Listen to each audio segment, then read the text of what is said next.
In today's video, I'm going to teach you how to upload a song cover on Distrokid. A cover song is your performance of a track written by someone else, and Distrokid makes it straightforward to release legally if you follow a few key rules.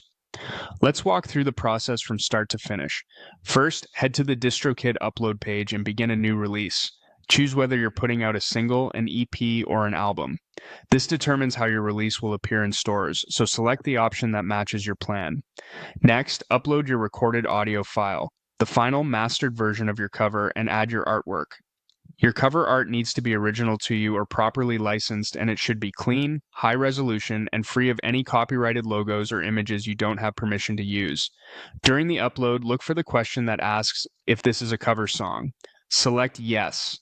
This flag is crucial because it triggers the correct licensing workflow and metadata so stores know you're legally releasing someone else's composition. You'll then enter details about the original work, the original song title, and the original songwriter or songwriters. For example, if you're releasing your version of Someone Like You, you would list the original writers, not yourself, unless you actually co-wrote the song.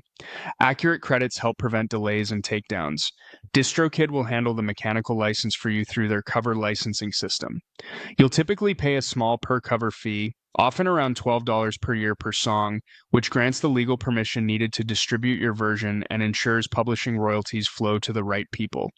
Choose the stores and platforms you want, such as Spotify, Apple Music, TikTok, and YouTube Music. Pick the destinations that match where your audience listens. When everything looks good, submit your release.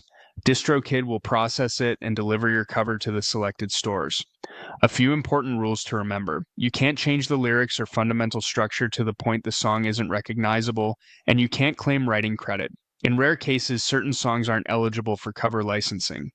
As the performing artist, you'll still earn your streaming revenue, while the original writers receive publishing royalties. Avoid common mistakes like forgetting to mark the track as a cover, listing yourself as the songwriter, leaving out composer information, or using unlicensed backing tracks. Follow these steps carefully, and your cover will be set up for a smooth release.